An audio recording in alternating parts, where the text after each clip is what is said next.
I don't use deodorant. Now, before you go leaving a nasty remark in the comments section, grab your deodorant and let's take a look at the ingredients. So today we're going to be talking about the ingredients that are lurking in your deodorant. And it really doesn't matter which kind of deodorant you use. They all have chemicals that are toxic and harmful to the body. So grab your deodorant, take a look at the ingredients on the back, and let's go through them. All right, so the particular one that I'm using, the first ingredient that is listed is cyclopentasiloxane. Okay, now what you've got to do is look up each and every one of the, or even if you don't want to do all of them, just do like 3 to 5 of the ingredients, and you will see that you are putting a lot of toxins onto your body. You're applying them to your skin. So this particular ingredient is an emollient barrier. But when you're looking these up, it's important. You've got to take a deep dive. Don't just look at what it is, because on the surface, you may think, oh, okay, this is an emollient barrier. It's going to protect my skin. But you want to look up the side effects. What are the dangers of cyclopentasiloxane? Well, turns out it's toxic to the human reproductive system and the environment. This has ingredients in it that will linger around in the environment and cause harm in the environment as well as to our bodies. All right, the next ingredient is sterile alcohol. Okay, sterile alcohol causes burning, redness, stinging, and skin irritation. Okay, next up, isopropyl. It is a moisturizer. However, it causes acne and it clogs your pores. All right, the next ingredient, PPG-14. So that right there we know is a chemical. It is a skin conditioning agent, okay, also butyl ether. And this causes developmental and reproductive toxicity. All right, so it's toxic to our reproductive systems. All right, not good. Next ingredient, talc. Talc causes chest pains. It can make you spit up blood. It can cause you to cough up mucus and shortness of breath. Mineral oil,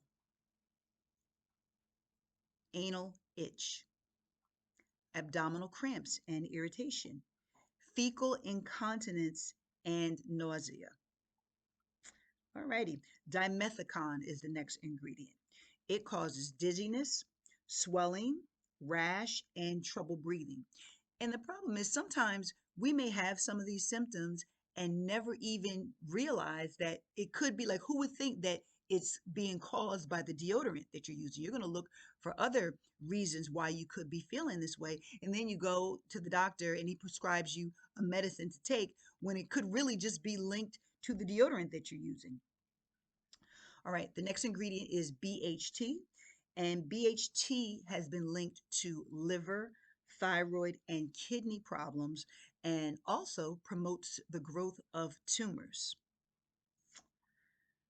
All right, and then the last ingredient that I looked up, because after this there was enough for me, PEG-8, and that has been known to cause uterine, brain, and breast cancer.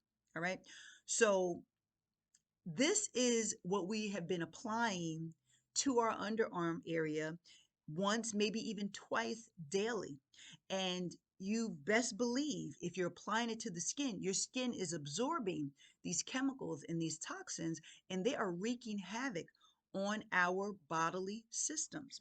So what do?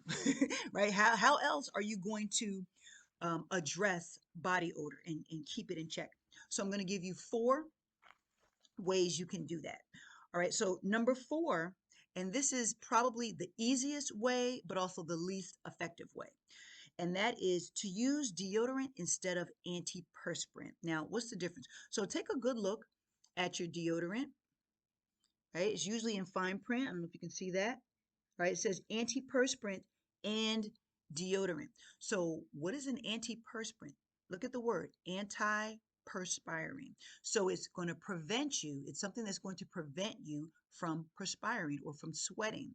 So that is not good. Your body is sweating for a reason. That is one of the ways that our bodies eliminate toxins from the body. So if you clog that up and prevent your body from being able to do that, those toxins remain in your body, and that can cause damage. All right. So if you use just deodorant, and not many of them are out there, most of them will say antiperspirant and deodorant, but you can just find plain deodorant. That will be a little better. So that's my number 4.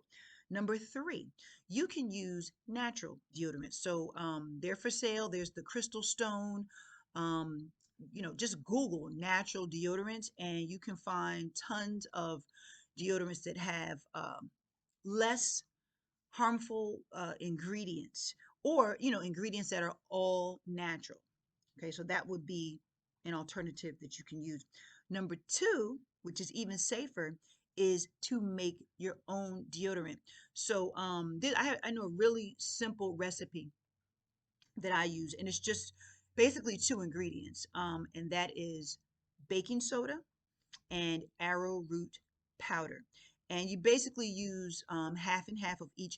I put slightly more of the arrowroot powder because baking soda can be very drying to the skin. It's a really strong, cleaning agent, but it will really absorb odors. So I would probably do it 40% baking soda and then 60% of the arrowroot powder, and just put it into a container. I just had an empty cinnamon container. So I put in here. You don't want to fill it all the way because you want to leave room to be able to shake it up so you can mix the ingredients. Now, because I put it in here, mine's got a little bit of a cinnamon scent to it, but you can also add essential oils to this to give it, if you want to give it, some type of a scent. But this works really well. There are other homemade or DIY deodorants out there that are a little bit more elaborate. Like if you want a roll on and things like that, something that a cream that you can rub in. And if you want to see a video on that, just leave a comment below and I can make one for you. But my number one suggestion for keeping body odor in check or even eliminating it altogether is doing a cleanse. Yes. So years ago I did a Dr. Sebi cleanse. You can look that up, and it was life changing. um I mean, it was a bodily cleanse from the inside, and when I tell you, the things that came out, it's just mind boggling that the human body can house such filth. So after doing that cleanse, I mean, the benefits of the cleanse, I could do a whole nother video just on that alone, but just staying on target to what this video is referring to. When I sweat now, the sweat is totally different. It doesn't have the same smell that it had before. So that's what I needed. And that leads to my second question, why I stopped using deodorant, because I don't have to.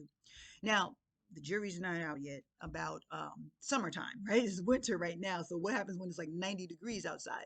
Things may be a little different. I might have to sprinkle some of this.